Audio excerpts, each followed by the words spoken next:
The House will come to order. There being no objection, we'll revert to reports of standing committees and divisions. A copy of this order of business has been placed on each member's desk. If there is no objection, the reports will be adopted. Hearing no objection, the reports are adopted. Second reading of House files. Second reading House File number 850. Second reading. Second reading of Senate files. Second reading Senate File 973. Second reading. I think that's what it is. Conference committee reports on House files. Conference Committee report on House File number 148, an act relating to health. The report is addressed to the Honorable Melissa Hortman, Speaker of the House, and the Honorable Jeremy R. Miller, President of the Senate. We, the undersigned conferees for House File number 148, report that we've agreed upon the items in dispute and recommended as follows. The report is signed by all three conferees on behalf of the House and all three conferees on the part of the Senate. Huot moves that the report of the Conference Committee on House File number 148 be adopted and that the bill be repassed as amended by the Conference Committee. I recognize the author, Representative Huot, who will explain the report. Thank you, Madam Speaker and members. We met yesterday as a conference committee, and what came back from the Senate didn't initially confer with ours, but it came back in a better form.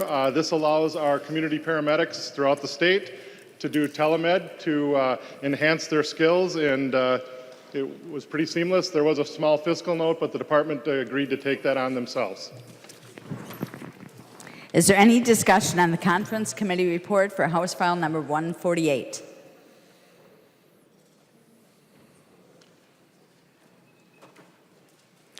There being no further discussion, all those in favor of the motion to adopt the Conference Committee report on House File number 148, say aye. Aye. Any opposed, say nay. The motion prevails. The clerk will give the bill its third reading as amended by conference. Third reading, House File number 148, as amended by conference. Third reading. Any further discussion?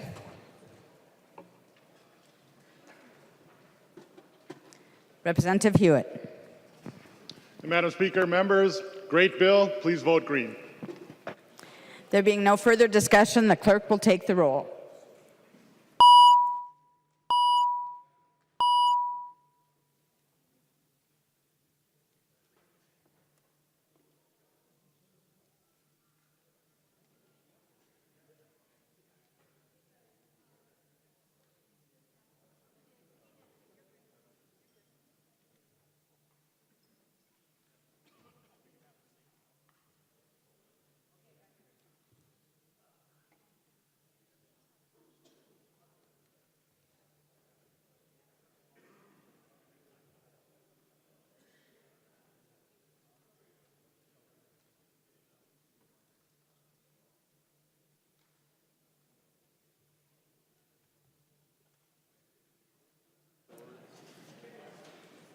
The clerk will close the roll.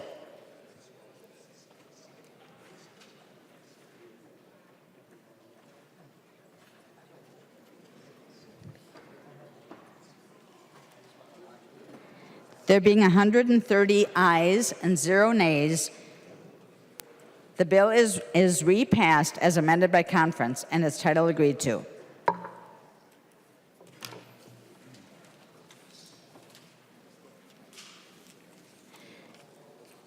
Reports of standing committees. From the Committee on Rules. Report from the Committee on Rules and Legislative Administration. Winkler from the Committee on Rules and Legislative Administration, pursuant to Rules 1.21 and 3.33, designates the following bills to be placed on the calendar for the day for Sunday, May 19, 2019, and establishes a pre-filing requirement for amendments offered to the following bills. House File numbers 2796 and 619, and Senate File numbers 573, 1257, 1003, 1261, and 2089. Calendar for the day. The first bill on the calendar for the day is Senate File number 1100. The clerk will report the bill. Senate File Number 1100, number 1 on the calendar for the day, an act relating to public safety. There is an amendment.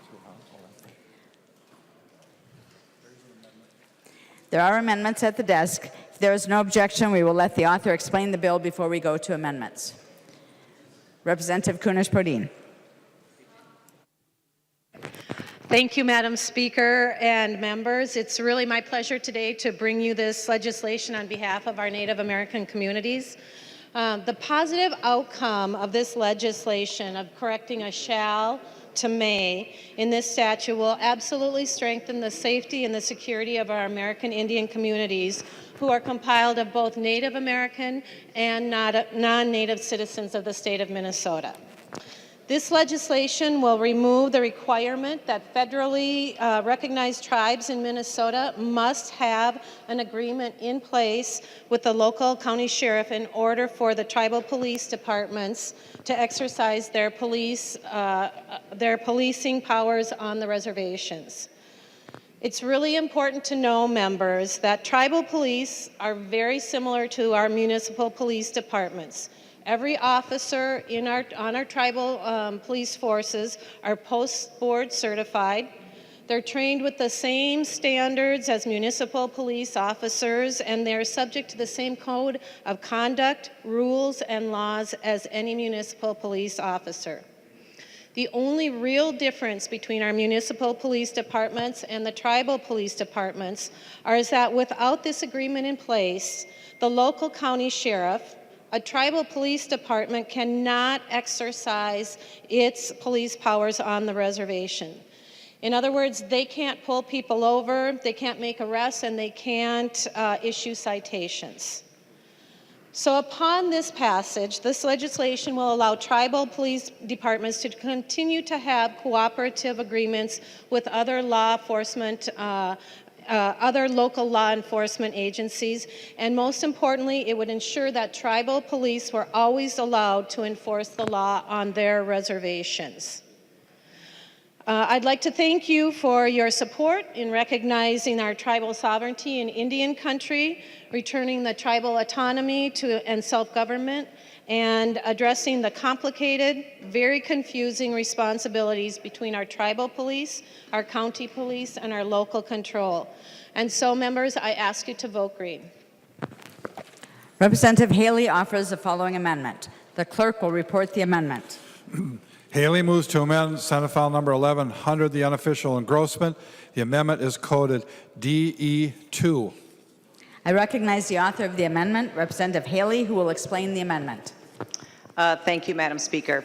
And thank you, Representative Kunesh-Podein, for your work on this very important issue for our tribal nations. I offer the DE2 amendment to keep this conversation moving forward. The DE2 limits the change in statute on cooperative agreements to the Prairie Island Indian Community, which I represent and which resides in Goodhue County. This amendment is identical to the Senate language, which passed earlier this week with overwhelming support in the Senate and bipartisan support.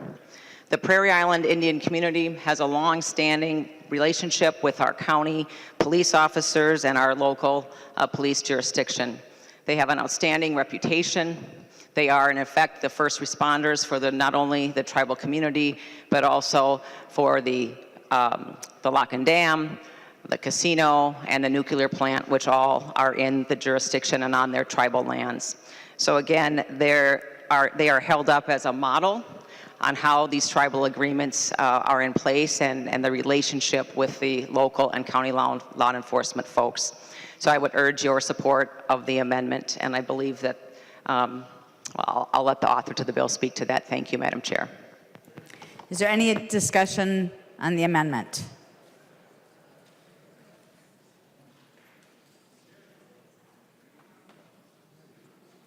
Seeing no, Representative Kunesh-Podein. I apologize, I wasn't paying attention. I do appreciate this amendment to the bill and the fact that Representative Haley spoke so highly of the Prairie Island community and their law enforcement. They have very much invested heavily in their building a very strong police agency.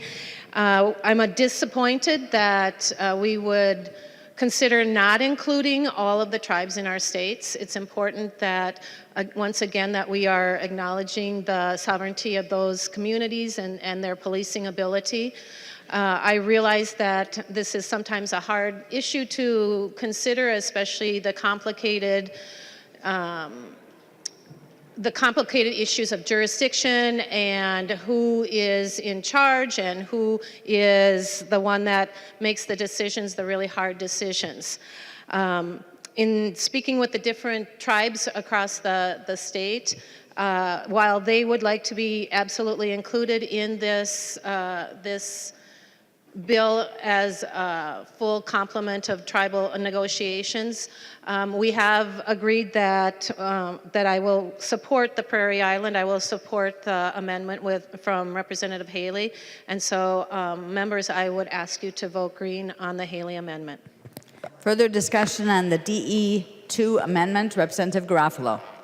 Thank you, Madam Speaker. Representative Haley, Representative Kunesh-Podein, thank you both for your leadership on this matter. I represent a portion of Goodhue County as well, and I just want to thank you for your leadership, and we'll be supporting this amendment as well today. Thank you. There being no further discussion, all those in favor of the amendment say aye. Aye. Those opposed say nay. No. The motion prevails, and the amendment is adopted. No more amendments at the desk. The clerk will give the bill its third reading. Third reading, Senate File Number 1100, as amended. Third reading. Any further discussion on Senate File Number 1100 as amended? Representative Johnson. Madam Speaker, members, I want to thank Representative Haley for this amendment and Representative Kunesh-Podein for the work that she's done on this issue. The way the bill stands now, it relieves a lot of issues that need to be discussed yet on this very difficult topic. A lot of things to consider, and I would like to work with her on this issue for the rest of the tribes across the state as well. And again, I want to thank you for the work that you've done, because Prairie Island is a special situation with limited access. Fortunately, the funding has been provided to deal with the railroad overpass, and hopefully that can get done very shortly for better access for emergency vehicles and emergency services. And with that, members, I hope you will support this bill. Any further discussion? Seeing none, the clerk will take the roll.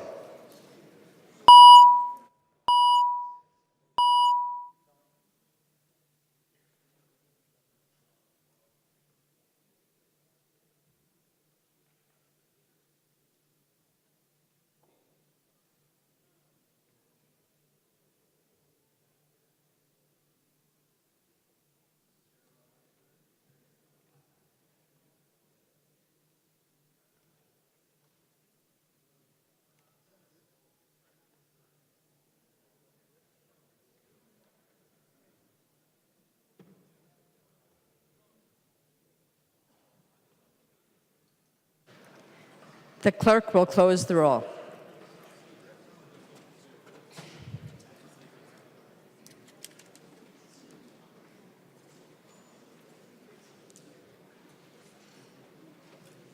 There being 122 ayes and 8 nays, the bill is passed as amended. There's another bill at the desk, and the clerk will report the bill. Senate File Number 328, number 2 on the calendar for the day, an act relating to health. I call on the member from Carver, Representative Nash, the author of the bill, who will explain the bill. Thank you, Madam Speaker. First, I wanted to thank my fellow Carver County members. Representative Morrison is here, Representative Bowe is here. This bill will lift the moratorium restricting the Carver County Hospital or Ridgeview from fully utilizing its hospital beds. Members, we've worked hard to get this through. There is no opposition, and this will allow Ridgeview to expand its services to more types of patients. And after speaking with the CEO, this is also going to provide about 40 extra jobs per shift. So members, I ask for your support and stand for questions. There are no amendments at the desk. The clerk will give the bill its third reading. Third reading, Senate File Number 328. Third reading. Any further discussion for Senate File Number 328? Representative Lilly. Thank you, Madam Speaker. Representative Nash yield for a question. He will yield. Representative Lilly. Thank you, Madam Speaker. Representative Nash, how long or what years was your family member champion of the Lefse eating championship team from Norway? Representative Nash. Well, Madam Speaker and Representative, it actually wasn't Lefse, it was Lutefisk, and it was 1905. Any further discussion to Senate File Number 328? Seeing none, the clerk will take the roll.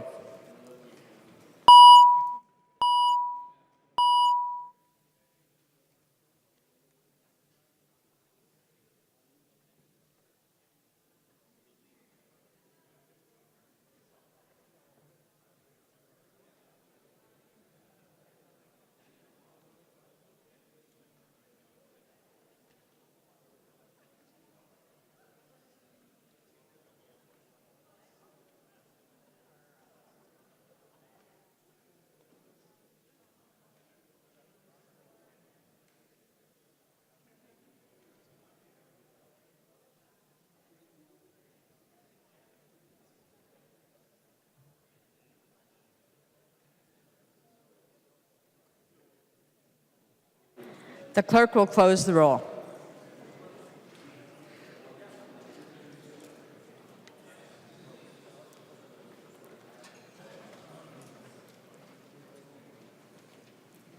There being 126 ayes and 0 nays, the bill is passed. Senate File Number 328.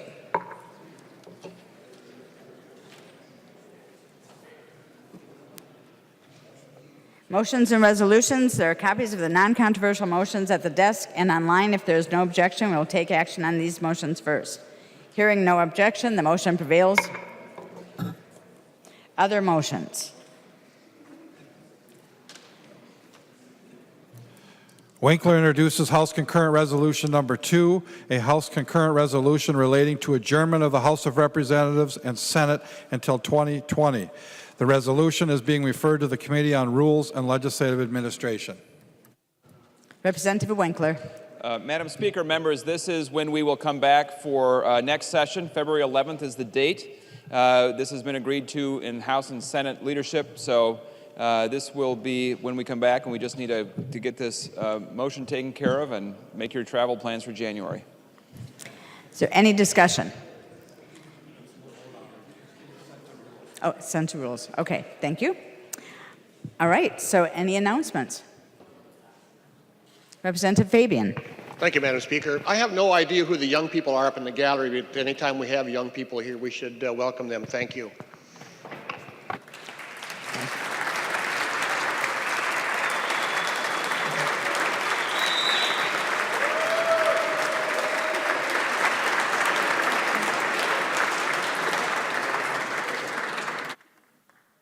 Majority Leader Winkler.